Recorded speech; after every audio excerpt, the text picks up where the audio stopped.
having a life scholarship and being able to afford to go to college made me feel inspired to go. When I got a life scholarship, it was such a relief. I knew that I wanted to have an impact. Having a life scholarship through the SC Education Lottery was huge. It gave me the opportunity to make that impact right here at home. The South Carolina Education Lottery. A better you, a better us, a better South Carolina. Visit sceducationlottery.com/betteryou. Welcome to More Than Miles, the podcast created to look deep into what it means to be a runner and endurance athlete. Our episodes are filled with real stories from real runners, elite to the everyday athlete. We bring together healthcare providers, athletes, and dive deep into topics that matter most to runners. I'm Dr. Kate Mihevik-Edwards, physical therapist, author, athlete, and complete coffee addict. And I'm Dr. Kacy Sinders, physical therapist, athlete, and pun expert extraordinaire. We're so passionate about changing running culture to improve the health, wellness, and fulfillment of our endurance athlete community. And we hope that these conversations inspire you to focus on putting your health first so that performance and PRs can follow. Now let's get to the show. Hey everyone, welcome back to More Than Miles. Today, Kacy and I are going to chat a little bit about heat illness, dehydration, kind of all the things that happen when it's hot out and you're running in the summer. And the reason we're going to talk about this is because the Peachtree Road Race is coming up. And we want everyone in town or coming into town to run this enormous 10K to be prepared. And even if you're not running it and you're watching it on the sidelines, or perhaps you're in the medical tent, even some of the signs and symptoms to kind of be aware of so that you can help people along should you come across it. Yeah, I have run the Peachtree multiple times, and I unfortunately always see runners dealing with heat illness, different across the spectrum. There's obviously different degrees of heat illness. So we're hoping to help our little corner of the internet here prevent from having any problems. And so as with any race, I mean, we're talking about Peachtree, but this could be any race. A lot of the preparation and hydration starts before you start running. So even the day before, making sure that we're staying hydrated throughout the day and not going long stretches without water. And then, of course, adding some sort of electrolyte mix can be helpful as well. I'm actually really excited. Personally, I'm getting a sweat test done next week so I can learn about how much salt that I lose with running. And so obviously you don't need something nuanced like this, but I think electrolytes are a big hot topic of conversation right now. Well, first, let's talk about where you're doing the sweat test. Give me some more information on that, please. Yes. So it's through Precision Hydration, which is a company that produces nutrition and hydration products. But they offer an electrode type test, and it's conducted by a sports dietitian out in like the Lawrenceville area, like Duluth. So it's a little bit outside of the perimeter, but to my knowledge, it's one of the only places to get it done in the greater Georgia area. So I'm excited for myself, but then also just to do a little research and to meet another sports dietitian in the area, and excited to learn more about it because I've definitely had my fair share of hydration related issues in my past few marathons. So yeah. Oh, no, that's great. And I think I will report back. Please report back. Let us know how it goes. And I'm excited to know you know how to get outside to the perimeter, because I do. You don't know. That's very hard. I want to make a point too, when we're talking about hydration, making sure that we're getting enough hydration to kind of also flip the script a little bit. I like how you talked about electrolytes, but something that a lot of runners don't really know about. And again, because we see this in the medical tent, and you've run a lot of Peachtrees. I've run several Peachtrees, but I will tell you that I have done way more Peachtrees in the medical tent. From the one right at the finish line to the one in the middle of the field to now we do elite wellness. But I've been kind of down there in the trouble area for a long time, and in the war zone, if you will, for a long time. And so I've seen a lot of different things. And of course, we go through a lot of training when we do the Boston Marathon as well. But there's something called hyponatremia, which is something that happens when people overhydrate. And it doesn't necessarily always have to do with how much water, but it's like also what your specific like salt intake is, what your sweat rate is, all of those things matter. And so if you overdo it, you can also get into trouble, which is just something to be aware of. Now, it's less common for sure than any kind of like dehydration and heat illness, but it does happen. And so it's something that we have to be aware of. And it's one of the things, like if we think someone has hyponatremia in the medical tent, we've got to be looking at their sodium levels. We ask about, have you had any NSAID use before the race? Because a lot of times if you're overhydrating and you're using kind of NSAID, so because maybe you had an injury or something's hurting, then you're at higher risk for something like hyponatremia, which is a very scary thing to happen. Yeah, and the challenging part, I think, for both the athlete and the medical provider, the symptoms are very similar for heat illness and dehydration and hyponatremia.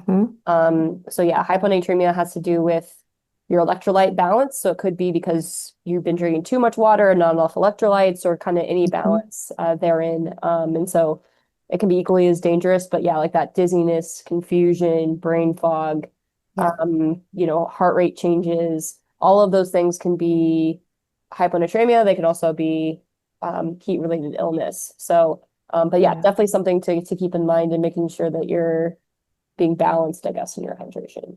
Yeah, and one of those things that you notice with hyponatremia as a medical provider is that kind of edema in the hands that you may not see with some of the other things. And also testing for that sodium in the tent is something that you would do to really rule in or rule out hyponatremia. And of course, asking the questions, have you had any NSAIDs in the last 4 hours? What is your BMI is actually a predictor too, like higher BMI. There are a few other things, but yeah, and looking at their mental status. But anyway, I just wanted to put that out there because it does happen. And I think that sometimes we think, especially newer runners, let's drink as much water as possible. As long as my pee is clear, we're good. And that's not really what we're going for when we're talking about hydrating prior to a race. Yeah. Yeah. I mean, and this could be a completely other podcast, but we know that taking NSAIDs, especially in conjunction with high intensity exercise, any exercise, especially like a race, which I think is what a lot of runners do, could be particularly dangerous for the liver and kidneys, and then of course this issue as well. So again, kind of breezing over it. But if you're one of those people who pops an Advil before you go for a run, we ask that you don't.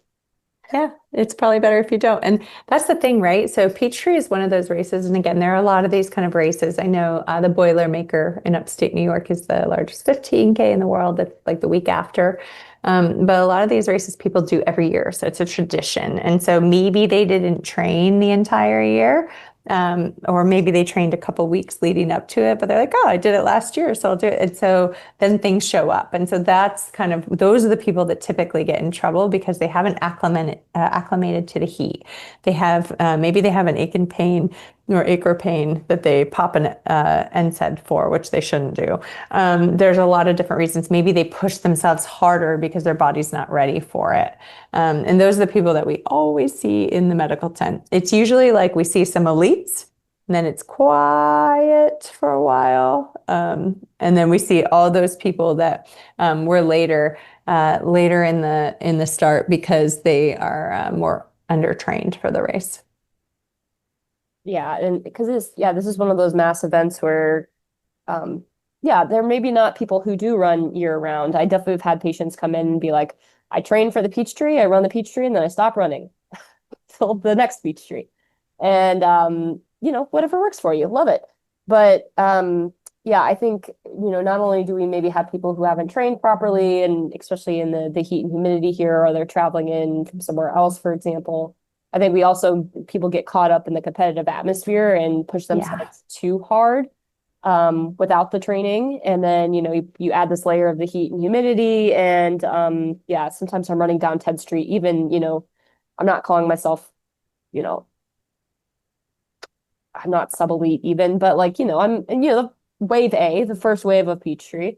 And I see people down on 10th Street right and left. And in Oh, my yeah. mind, these are people who like ran in college and like haven't run all year, and they're like, yeah, it's just a 10K. But that's the thing. We have to respect this 10K. Not only is the weather a factor, the course is a factor. And yeah, you just have to respect it and prepare accordingly. That's right. And so preparing is the number one thing. It's a little late because this will come out right before Peachtree. We should have probably done a like prepare for the race podcast a while ago, but prepare the best you can. If it's a really hot day, obviously if you start earlier, that's better. But if there's places on the course where it's more shaded, go there. Walk if you need to walk. If you feel like your heart rate is becoming erratic or you feel yourself overheating, definitely be aware of that. Drink throughout the course. If there are people giving out any kind of towels, definitely do that in terms of just cooling your body down. And then at the end of the race, find some shade to get into. And those are really important things to think about, like prepare yourself for the race. And if you have to walk because it's hot, that's okay. Remember, our pace changes. Our pace slows down when it gets hotter out. That's a normal part of what happens, and that's okay. So if you run, I'll just say 8-minute mile in the fall, in the middle on 4th of July in Atlanta, you're probably not going to run an 8-minute mile on this course, and that's okay if the weather doesn't allow that. Just allow yourself to kind of go with it and have a good time. And yeah, of course, if you're racing, you're competitive, great, but hopefully you've trained yourself to maintain that pace and you don't just go out and do it because that's what you did in the fall. Yeah, there are charts you can look up, or perhaps we can put in the show notes that can help calculate how much you should expect your performance to, or your speed to decrease in different dew points, different humidity levels.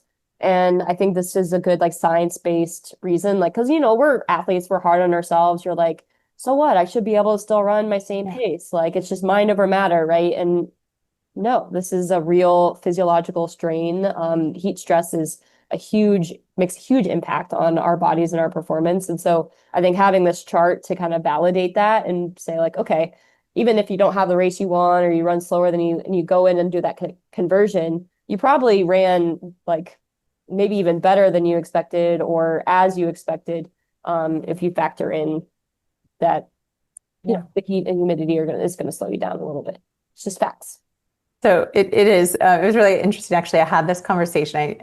Right before this podcast, I was with a patient, and we were discussing the heat in Atlanta and pacing and what that looks like. And this particular patient, he said that he takes the information from his workout after his workout, and and all the information about the weather, the dew point, like how hot, all of that, and he throws it into ChatGPT.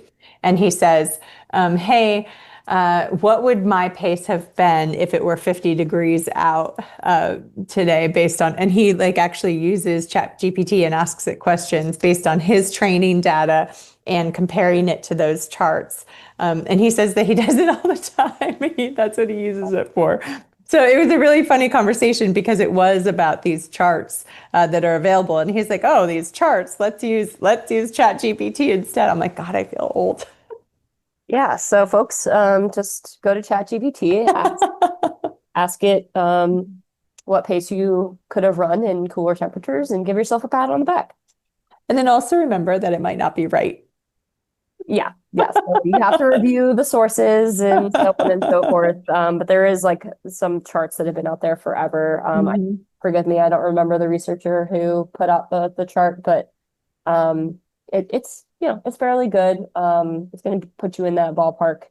One thing I did last year that I really felt helped is I took a frozen water bottle and I just like kept like putting it on my body, like near my wrists, all those like arteries, and just I had it until a few minutes to the start, toss the water bottle, and I just try to keep myself as cool as possible. I mean, we don't all have the cooling vests that maybe we saw in Eugene at the trials and things like that, but I think we all can have a frozen water bottle. And so I don't know why I just now thought of this. I've known about this for a long time, but so if you are like me and you haven't actually tried this, highly recommend.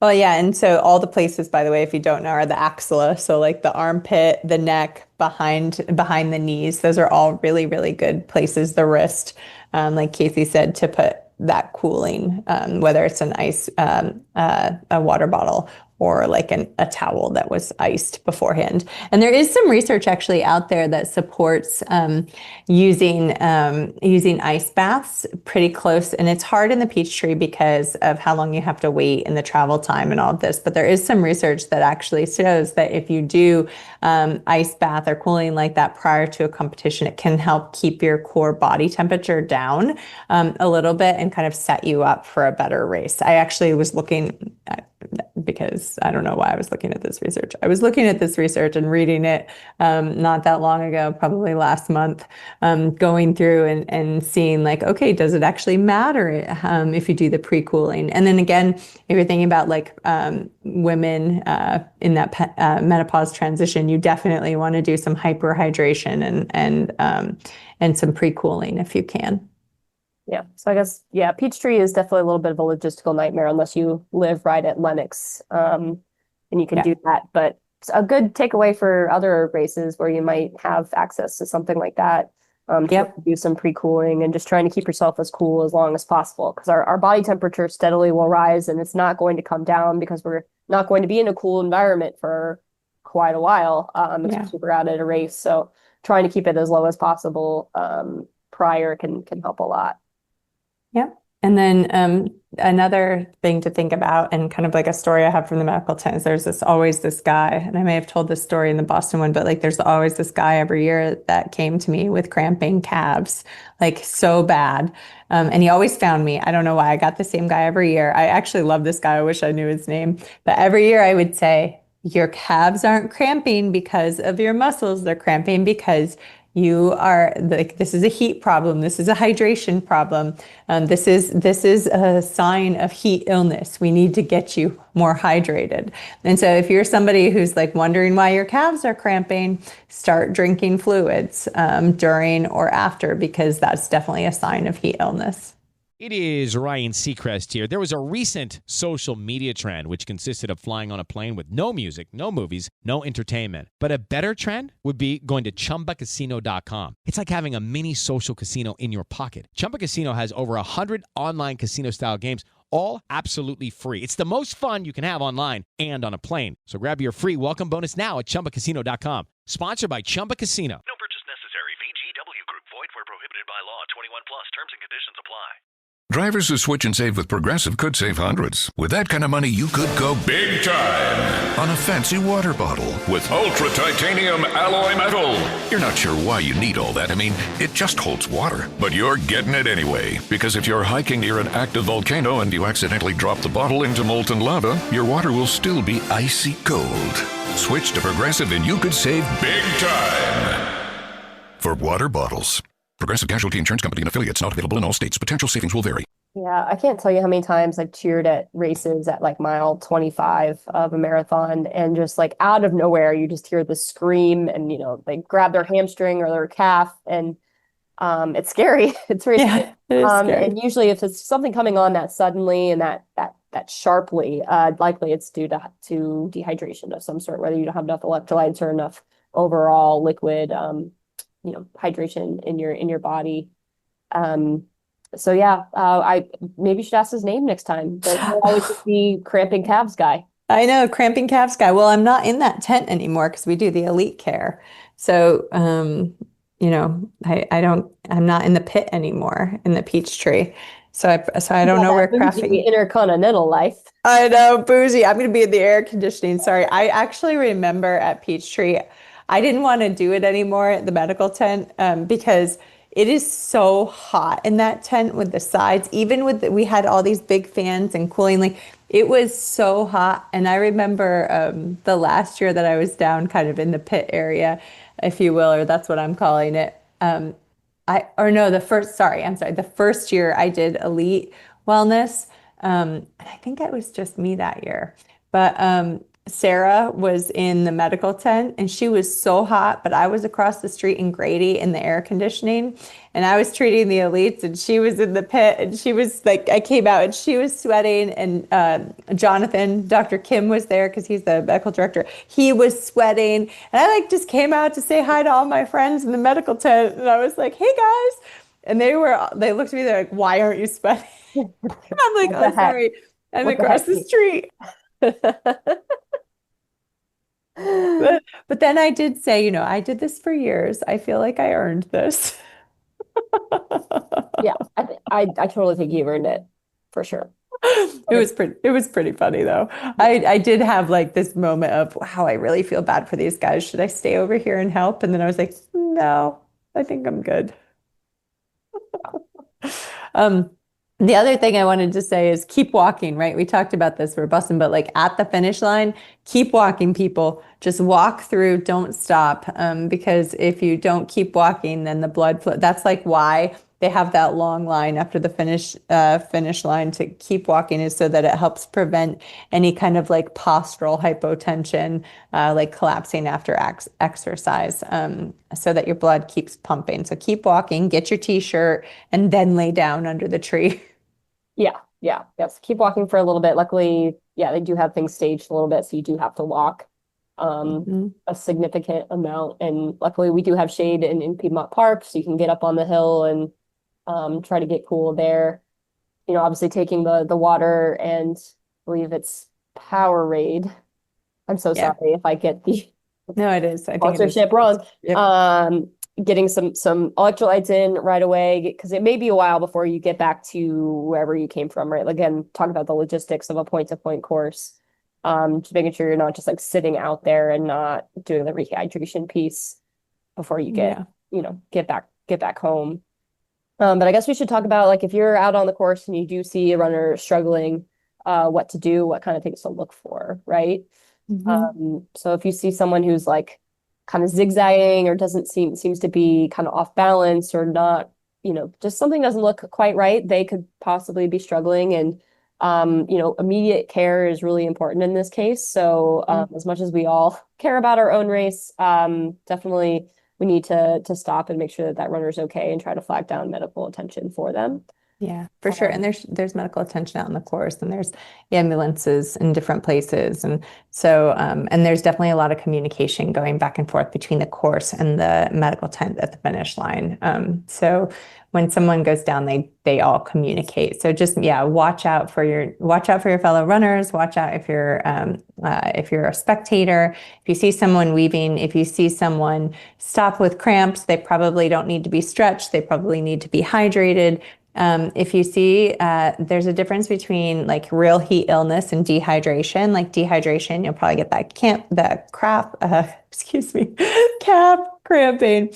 But with a heat illness, you might start to get changes in mental status. That's later when it's really bad. But if somebody who's not making sense, then you definitely need to make sure you're calling for help, because there will be some changes. And that's more like along getting closer to that heat stroke area. But you have to be like looking out for those things. People's heart rate will be all over the place. You'll start to notice, like, if some people, they're heavy sweaters, you'll start to notice like the white crystals of sweat on them. Just make sure that you're kind of aware of, look around you, pay attention to your surroundings like we do, to see if there's anybody that can help in cases like that. And then if, God forbid, if anybody actually collapses while running on the course, you need to get someone immediately and start CPR. Because if somebody collapses on the course, there's different things. There's cardiac conditions, sudden cardiac death, hypothermia, anaphylaxis, like if someone gets stung by a bee, something like that could happen. So if you see someone go down during exercise, that's definitely get help immediately, and you might have to, you at least have to check the situation for CPR. Whereas if someone, collapses after exercise, it's usually because of exhaustion or postural hypotension, maybe mild dehydration. There might be cramping, things like that. And that's not as serious if it's like after they stop the exercise. So knowing that's really important too. Right. And if you don't know CPR, obviously getting to someone who does know CPR if the person happens to be unresponsive and not have a pulse. Yeah, absolutely. And that's probably, I'm doing these call to actions lately, but that's probably a call to action that you should get CPR trained. I think that everybody in the public should be CPR trained, just in case. You never know when it's going to happen. It could be, at a restaurant, or it could be on a running course. If you're a spectator or you're a runner, you should probably have that skill. Yeah, definitely worth it. Because we see these things. Unfortunately, we see these things happen in races all the time, and you never know when you could save a life. That's right. So, but I mean, I think that those are the major things, again, that we should talk about when it's coming to Peachtree. Like, I don't want to leave on this kind of like this sad ending here. But when it comes to Peachtree, it's such a fun race. But we do, just running in the heat in Atlanta in the summer, we just have to be aware of things. Stay hydrated, watch your pace. If you start to notice that your heart rate is going crazy, back off, don't push yourself. Be aware of your surroundings. Make sure that you're looking out for other people, yourself, other people around, so that if something happens, you can kind of help. I think those are the big things. And make sure that you're, pre-hydrating and trying to stay cool before the race if you can. Yeah. Don't worry, Kate. I won't let us end on a sad note here. Because I have exactly one Peachtree medical tent story. Oh, good. This is when you dragged me along to volunteer before I worked at Precision, and I was not in the main tent. I was in the secondary tent that is more in the center of the field, and so I didn't know what to expect. I'd never worked in a medical tent in a race before, and I was there with these other medical students, I believe from Emory, and we had like maybe one like attending like physician who was in charge of us or just kind of overseeing. And so most of what we got was a lot of like cuts and scrapes from people falling. It's crowded. People don't see medians, things like that. Maybe a couple of strains. People wanted ice, things like that. But after 10:30 or so, we saw a lot of intoxicated people. You did? Yes, who had, grabbed things on the course, because it's a bit of a party race in the back from what I've heard. Yeah. So I was like, here's a Gatorade. I don't know, take care of yourself. Like, that's so funny, because I worked in that tent before. That the one you're talking about, the one that's not directly at the finish. Yeah. And I'll be honest with you, I don't remember getting any drunk people. I had lots of drunk people, and I was like, oh, right, this happens. Funny. I didn't expect it. And then I was like, oh yeah, I guess people don't race this all the time. And so I was like, okay, like, here, call an Uber. You know what? I probably just didn't know they were drunk. Maybe. I probably had no idea. I was probably like, wow, maybe they're just confused. It's probably heat illness. Well, in your case, in that first tent, it probably is heat illness. But at this point in the race, there were obvious signs. Oh, that's really funny. All right. Well, okay. So those of you out there who are drinking and running, be extra careful. Extra careful. Make sure you're getting your hydration, and maybe consider having those drinks at the end of the race, not during, but we don't judge. Just try to be safe. Please be safe. And have a buddy to take care of you, and not the medical volunteers who are exhausted. More pressing. Yeah, they have a lot more pressing things to do, and are also really exhausted and hot too. Yeah. Awesome. All right. Well, thanks for joining us, guys. I think that's it for us. Get ready for Peachtree, and it's only 3 weeks out. It'll probably be 2 weeks out when this goes, when this is published. But we wish everybody luck, and we will see you out there. Kacy will be running. Elizabeth will be running. I think Noelle will be running. I won't be running, but I'll be getting set up for the elite medical, and then you guys will join me after. Yeah. Stay safe. Have a fun race, everybody. And yeah, enjoy it. All right. See ya. Thank you so much for listening today. We are so happy that you're here. If you enjoyed this conversation, share it with a friend. Even better, share it on social media because sharing is caring. And the more people we can reach, the better. Another way you can help us out is by leaving a review on Spotify or Apple Podcast. So give us those 5 stars and tell us how awesome we are. Really, we love to hear how awesome we are. To support our work financially, you can also join our Patreon squad at patreon.com/morethanmiles, where for a few dollars a month, you can help us keep the show going and growing. This season is sponsored by Fast Bananas. Why buy multiple subscriptions made for everyone when you can have one specifically crafted for runners? Fast Bananas has online yoga classes, strength training programs, meditations, recipes, communities to ask questions, and so much more. Check out Fast Bananas at fastbananas.com or follow them on Instagram at fastbananasrun. Don't forget that training is so much more than miles. Having a life scholarship and being able to afford to go to college made me feel inspired to go. When I got a life scholarship, it was such a relief. I knew that I wanted to have an impact.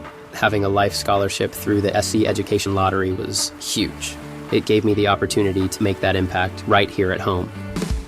The South Carolina Education Lottery. A better you, a better us, a better South Carolina. Visit sceducationlottery.com/betteryou.